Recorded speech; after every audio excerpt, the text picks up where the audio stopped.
NXT starts off with an Ethan Page promo.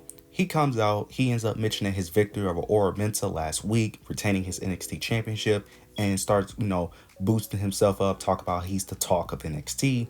Then Joe Hendry ends up making his appearance. He ends up coming out. He ends up giving praise to Ethan Page, but he ends up saying that Ethan Page is not the talk of NXT, that him, and Wes Lee are. And then he ends up alluding to how Ethan Page ego, basically he has too big of an ego to understand how much of an influence, how much of an impact, and how popular he really is. Then Ethan Page ends up responding back, ends up saying that he doesn't even understand why Joe Hendry is even out here, why he's even in NXT, and that he needs to just go back to TNA. Joe Hendry ends up responding back, ends up saying that he's here simply because of why everyone else is here is simply to win the NXT championship. Ethan Page responds back, ends up saying that everyone seems to believe in Joe Hendry except me, and that he believes Joe Hendry is a fraud, and that he believes that Joe Hendry is on his 14 minute of his 15 minutes of fame, which I thought was a very good line. And that basically Joe Hendry is just a one-trick pony, and that he will soon expose Joe Hendry. Joe Hendry is responding, cutting a passionate promo, ends up saying that he's not an overnight success. He's been grinding for years, over 10 years. He's been putting in the work, and that he has made people constantly believe in him, even when they doubted him, and that soon he's going to make Ethan Page believe in him once he defeats him for the NXT championship.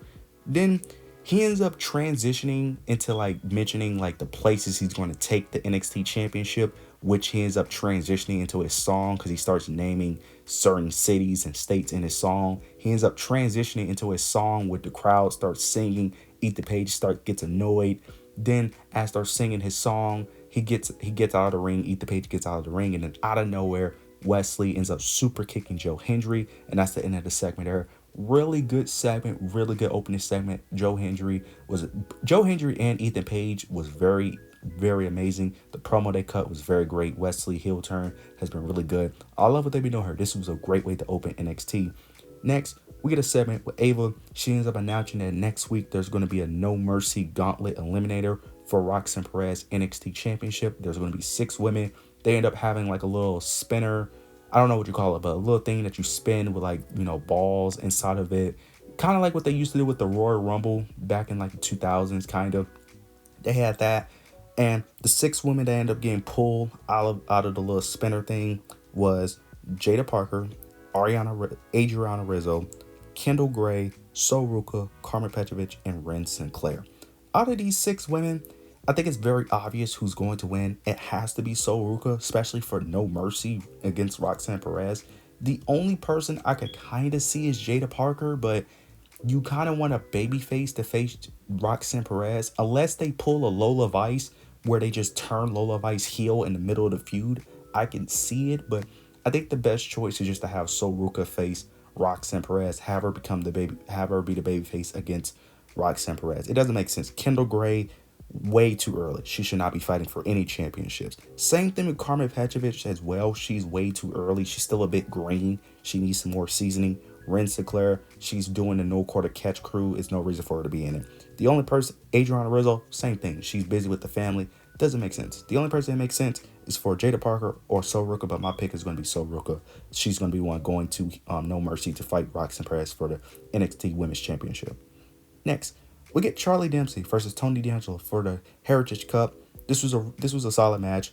After round 3, Tony D'Angelo is up. He got the first pinfall. It's about the beginning of round 4, but in the middle of it, they have a little break. Ren Sinclair is trying to motivate Charlie Dempsey the same way she motivated Tavion. So she starts slapping. She starts slapping him, starts hitting him, trying to do the same thing she did with Tavion. Charlie Dempsey didn't like it, but then eventually, the same way how Tavion started getting motivated, it did the same thing with Charlie. He ends up winning the very next round. And then towards the final round, round 5, if I'm not mistaken, Miles Bourne ended up interfering in the match. Then Channing Stacks ends up taking out Miles Bourne. Then out of nowhere, Tony D'Angelo tries to go to the top rope, you hit a suplex on Charlie Dempsey, but then Ren Sinclair ends up sweeping Tony D'Angelo's feet, which gave Charlie the advantage, and then he ends up picking up the victory. Now we got a new Heritage Cup winner. This is very interesting. I love what they're doing here. I love the story that they're playing with Ren Sinclair. They're playing Ren Sinclair as this super hyper energetic, annoying heel, which is very weird because she acts like a baby face, but she's a heel, which is very interesting dynamic. And I love how they're playing this. I love the dynamic they're playing with No Quarter Couch Crew. It makes them a lot more entertaining because they weren't that entertaining before, but this is making them a lot more entertaining. And they're winning matches with Ren Sinclair, so obviously she is working. So I'm very interested to see how this plays out. Next, get a segment with Tatum Paxley, Lola Vice. Tatum Paxley's going on a tangent. She's freaking out. She's talking to the doll. And then Lola Vice tries to cheer her up, but then Tatum Paxley starts freaking out, ends up saying that Kalani and Wendy aren't my friends. Neither are you, so why are you trying to help me? Then Lola Vice, before Lola Vice speaks, she ends up saying that not all of us can be popular, not all of us can be MMA fighters who just gets everything handed to them. And then after that, this leads into a match later on the show, which will be Tatum Paxley versus Lola Vice, which sets up something later on the show. Then we end up getting a segment, a match actually, if I'm not mistaken. We end up getting a match between Eddie Thorpe versus Lexis King. Lexis King ends up picking up the victory. He ends up winning cleanly here.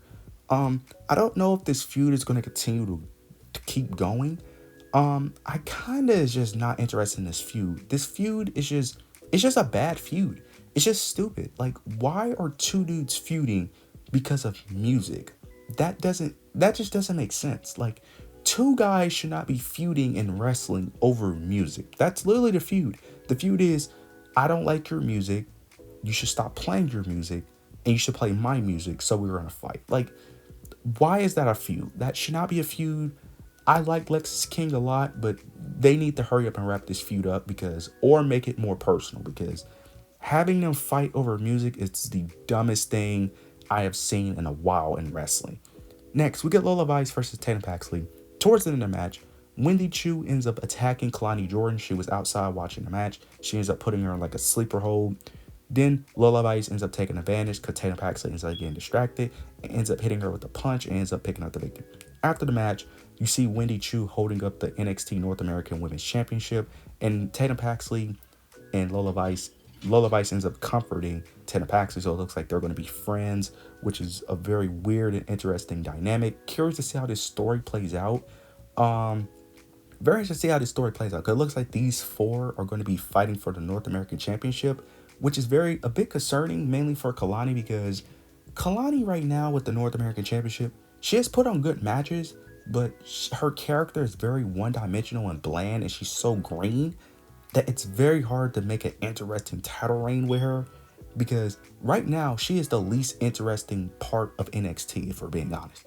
One of the least interesting part, and she's a champ, which is very concerning. But hopefully it picks up. Hopefully she can get involved somehow and be a more interesting character. But right now it's not looking good. Now next, get a Wesley promo. Wesley comes out. He ends up mentioning how Zach has constantly disappointed him. Mentions how he disappointed him in a tag match and that he disappointed him 2 years ago. Now in the tag match, that didn't make much sense because Wesley was the one that got pinned. So I don't know why you're disappointing him in the tag match. But he ends up mentioning this goes back 2 years ago when he let him down and that he ended up leaving him. He left how they was one of the best tag teams in the world, but he ended up leaving. And he ends up mentioning how people thought that he wouldn't be successful without the Rascals, without Zach, and how can he even become more than a tag team guy. Then he ends up mentioning how he elevated himself and became, the greatest North American champion of all time. Then he ends up mentioning that he got tired of being a caretaker. He got tired of doing everything for the Rascals. He was the main reason why everything stayed together. He's the one that swashed all the beefs. He's the one that drove them to every show. He's the one that was waking them up for flights. He got tired of taking care of them, and that he's only going to be focused on taking care of himself, and that the only reason why they even came back was to get the WWE exposure. Then he ends up saying that he knows they're going to eventually have a match, and when they do, he's going to show no mercy towards Zach, and that he will be soon going after the NXT championship, which is long overdue because I feel like he should have been going after the title. After he cuts this was a great promo. After he cuts the promo, Pete Dunne comes in the ring. He mentions that he's going to be the one fighting for the NXT championship. Then you get Joe Hendry. He comes out. His theme music hits, but he's not coming out through the entranceway. He ends up coming from behind, goes through the, like the crowd, through the barricade, ends up coming in the ring, ends up attacking Wesley because Wesley earlier ends up attacking him. Pete Dunne then gets involved, and they all three end up brawling. And then this security comes out. They end up having to break three of them away from each other. And this ends up leading into Ava announcing that next week there's going to be a triple threat match to determine who's the number one contender for the NXT Championship. That's very interesting. I don't know who wins that match, because the only person that makes sense is Joe Hendry from like babyface and heel perspective. But it's very interesting to see how that plays out. I don't think that there's going to be a winner. I think there's going to be some shenanigans where they're just going to make this a fatal four-way match to keep the title in Ethan Page. But I'm very interested to see how that plays out, though. I'm very excited for that match. Next, we get Oba Femi versus Otis. Oba Femi wins. We already knew he was going to win. But I'm here to mainly talk about who is Oba Femi opponent for No Mercy. Because there's no way they're not going to have Oba Femi, one of their most over talent, not on the show. But they have been teasing a little bit of Tony D'Angelo potentially going after Oba Femi. Because last week they had a segment where Oba Femi was outside of the NXT arena. He was talking, getting interviewed, but then out of nowhere, Tony D'Angelo ended up interrupting and ends up basically barging in and making it his interview. The same thing happened this week, but in reverse. Tony D'Angelo and the family was getting interviewed. Out of nowhere, Oba Femi barged in and made it about him and made it his interview. So I think they're teasing that a potential Tony D'Angelo versus Oba Femi for the North American Championship. They could be teasing it. I don't know. But I'm very curious to see who's going to be his next opponent at No Mercy, because there's no way he's not going to be on the card. Next, get a quick little vignette with Brooks Jensen. He has a segment. He ends up mentioning, his, issue that he had with NXT, how he went out of control. Then he starts mentioning how Shawn Spears was a leader, how Shawn Spears protected him, looked out for him, and how he was the only one that vouched for him to come back to NXT, and that now he has a new mentor, he has a new leader, someone that actually cares about him and Shawn Spears, and that he doesn't have to be around Josh Briggs anymore. And they end the segment there. Love what they're doing here. They're doing, small teases, building up Brooks Jensen. Don't know where this is going to go, but I'm interested to see how this plays out, especially with Shawn Spears kind of like being there to like manipulate and control how Brooks Jensen acts. So I'm very interested to see how that plays out. Also, we end up getting, after the segment, Malik and Idris also was watching the vignette, and they basically ended up saying that they're going to try to help out Brooks Jensen. So they're going to seem like they're going to get involved in the feud, because Josh Briggs is apparently in Japan. So looks like Josh Briggs is going to be off TV for a while, and Malik Idris is going to fill that role. Also, interested in wondering, why did they cancel the storyline with Brinley Reese? They just completely stopped that storyline. Kind of mad about it, because for months they was building up this whole thing of them constantly losing, and then they just never paid it off. So, but let's see how they play into this Brooks Jensen storyline. Now next, also we got Hank and Tank. They're going to have a match against the OC, because last week during the Great American Bash, the Hank and Tank was hosting the entire event. They had a party, and the OC basically ended up crashing the party. So that's why they're going to have a match next week. Now next, get a match between Izzy Dame and Brinley Reese. Izzy Dame ends up winning the match. Same thing. Don't understand why there was a match here. They ended up having a quick backstage segment, but it was kind of confusing because it wasn't that big of a deal to really have a match. Izzy Dane was just basically frustrated that Carmen Petrovic got an opportunity at the NXT Championship in the Gauntlet match. Brinley Reese basically disagreed and tell her to stop complaining, and that's basically how this match formed. I like Izzy Dame a lot. I think she has a lot of potential. She kind of reminds me, she reminds me a bit of Rhea Ripley in terms of being like that powerhouse heel, because NXT doesn't really have that. They don't have like that Jade, that Rhea, that Bianca type person in NXT. And I think Izzy Dame, not saying she's Rhea Ripley, but she could play like that super dominant powerhouse heel that they kind of need to a degree. Also, yeah, because Izzy Dame is kind of like not doing anything, and they was trying to build something with Kiana James, because they was doing something with Kiana James and Izzy Dame being like this duo, but they ended up calling Kiana James up, which was very weird in my opinion, because Kiana James, in my opinion, was still a little bit green, so I didn't understand why they called her up. But I'm excited to see what they do with Izzy Dame. I don't think it's going to be much, but it's something. Next, we're going to Chase U versus Nathan and Axiom for the NXT Tag Team titles. And Chase U are now your new NXT Tag Team Tag Team Champions. This was a banger of a match. This was an amazing match. I'm sad to see Nathan and Axiom lose those titles because I love their title reign, but I think it was time for them to lose because they didn't have nothing else to do. They beat every tag team on the roster. They didn't really need to face anyone on the main. They didn't need to face anyone on NXT. They beat everyone.